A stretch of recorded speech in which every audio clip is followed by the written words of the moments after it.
पुढची आणखीन एक महत्त्वाची बातमी। उपमुख्यमंत्री अजित पवार यांनी पिंपरी चिंचवडमध्ये पालिकेत सत्ता असलेल्या भाजपवर अत्यंत गंभीर आरोप केले।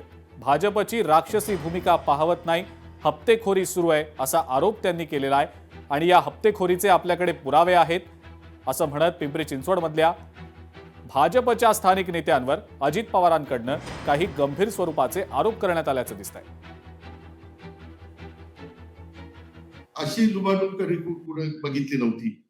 टेटको रस्त्यावर मुळा नदी सुधार कार्यक्रम 300 कोटीचा स्वच्छतेच्या निमित्त, पण शहर तुम्हाला स्वच्छ दिसतं का?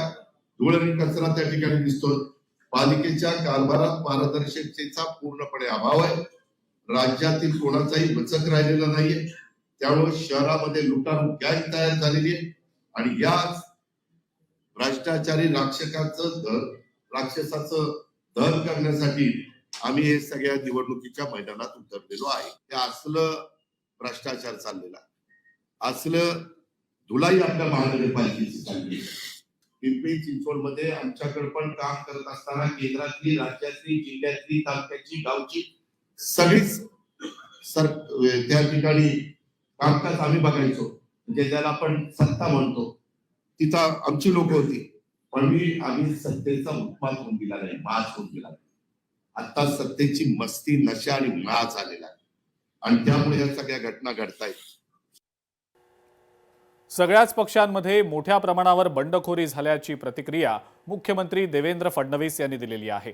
मनधरणी केल्याशिवाय इच्छुक उमेदवार अर्ज मागे घेत नाहीत असं सुद्धा मुख्यमंत्री यावेळेला म्हणाले। आज आपण पाहिलं असेल, मी सारखा मोबाईलवर बोलत होतो, त्याबद्दल आपली माफी याकरता मागतो की आज महानगरपालिकेच्या निवडणुकीचा फॉर्म परत घेण्याचा शेवटचा दिवस आहे आणि सगळीकडे सगळ्या पक्षांमध्ये इतकी बंडखोरी आहे की त्या सगळ्यांची मनधरणी केल्याशिवाय ते फॉर्म परत घेत नाहीत।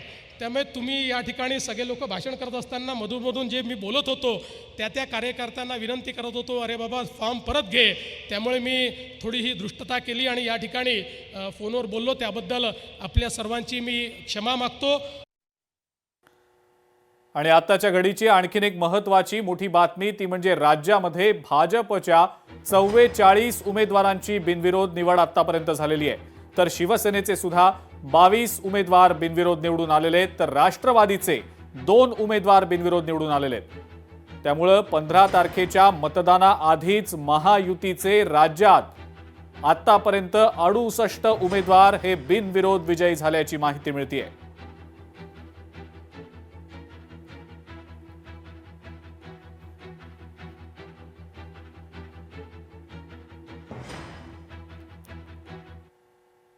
पुढची आणखीन एक महत्त्वाची बातमी, किरण भोईर यांच्या उमेदवारीमुळे भाजपसमोर आता आव्हान निर्माण झालंय।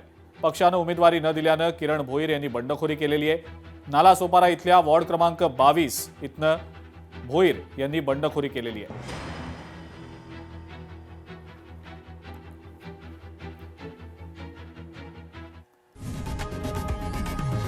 लोकशाही मराठी ऐका, पहा, जागरूक रहा।